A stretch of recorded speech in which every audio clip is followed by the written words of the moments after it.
Imagine a world without insects, a world without butterflies and flowers, a world without birds and honey. If you can imagine this world without insects, your imagination today may help you understand what you will soon experience, what your children will experience, but not their children. Your grandchildren, if any, will most likely not know a world with insects. The Guardian. Plummeting insect numbers threaten collapse of nature. Insects. Exclusive, insects could vanish within a century at current rate of decline, says Global Review. Why are insects in decline, and can we do anything about it? Damian Carrington, Environment Editor. At Carrington. Sun, February 10, 2019. The rate of insect extinction is 8 times faster than that of mammals, birds, and reptiles. The world's insects are hurtling down the path to extinction, threatening a catastrophic collapse of nature's ecosystems, according to the first global scientific review. More than 40% of insect species are declining and a third are endangered, the analysis found. The rate of extinction is 8 times faster than that of mammals, birds, and reptiles. The total mass of insects is falling by a precipitous 2.5% a year, according to the best data available, suggesting they could vanish within a century. The planet is at the start of a 6th mass extinction in its history, with huge losses already reported in larger animals that are easier to study. But insects are by far the most varied and abundant animals, outweighing humanity by 17 times. They are essential for the proper functioning of all ecosystems, the researchers say, as food for other creatures, pollinators, and recyclers of nutrients. Insect population collapses have recently been reported in Germany and Puerto Rico, but the review strongly indicates the crisis is global. The researchers set out their conclusions in unusually forceful terms for a peer-reviewed scientific paper. The insect trends confirm that the 6th major extinction event is profoundly impacting on life forms on our planet. Unless we change our ways of producing food, insects as a whole will go down the path of extinction in a few decades, they write. The repercussions this will have for the planet's ecosystems are catastrophic to say the least.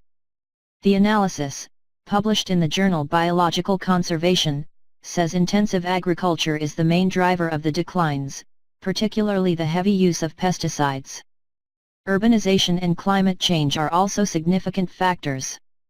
If insect species losses cannot be halted, this will have catastrophic consequences for both the planet's ecosystems and for the survival of mankind, said Francisco Sanchez Bayo, at the University of Sydney, Australia, who wrote the review with Chris Wickhuyes at the China Academy of Agricultural Sciences in Beijing. The 2.5% rate of annual loss over the last 25 to 30 years is shocking, Sanchez Bayo told The Guardian. It is very rapid. In 10 years you will have a quarter less, in 50 years only half left, and in 100 years you will have none. One of the biggest impacts of insect loss is on the many birds, reptiles, amphibians, and fish that eat insects. If this food source is taken away, all these animals starve to death, he said. Such cascading effects have already been seen in Puerto Rico, where a recent study revealed a 98% fall in ground insects over 35 years. The new analysis selected the 73 best studies done to date to assess the insect decline. Butterflies and moths are among the worst hit. For example, the number of widespread butterfly species fell by 58% on farmed land in England between 2000 and 2009. The UK has suffered the biggest recorded insect falls overall, though that is probably a result of being more intensely studied than most places. Bees have also been seriously affected, with only half of the bumblebee species found in Oklahoma in the U.S. in 1949 being present in 2013. The number of honeybee colonies in the U.S. was 6 million in 1947, but 3.5 million have been lost since. There are more than 350,000 species of beetle and many are thought to have declined, especially dung beetles. But there are also big gaps in knowledge, with very little known about many flies, ants, aphids, shield bugs and crickets. Experts say there is no reason to think they are faring any better than the studied species. A small number of adaptable species are increasing in number, but not nearly enough to outweigh the big losses. There are always some species that take advantage of vacuum left by the extinction of other species, said Sanchez-Bayo. In the U.S., the common eastern bumblebee is increasing due to its tolerance of pesticides. Most of the studies analyzed were done in Western Europe and the US, with a few ranging from Australia to China and Brazil to South Africa, but very few exist elsewhere. The main cause of the decline is agricultural intensification, Sanchez-Bayo said.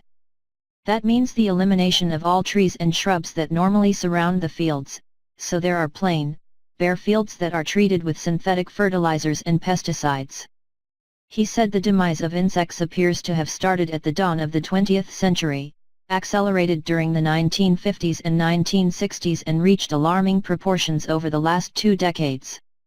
He thinks new classes of insecticides introduced in the last 20 years, including neonicotinoids and fipronil, have been particularly damaging as they are used routinely and persist in the environment. They sterilize the soil, killing all the grubs. This has effects even in nature reserves nearby. The 75% insect losses recorded in Germany were in protected areas.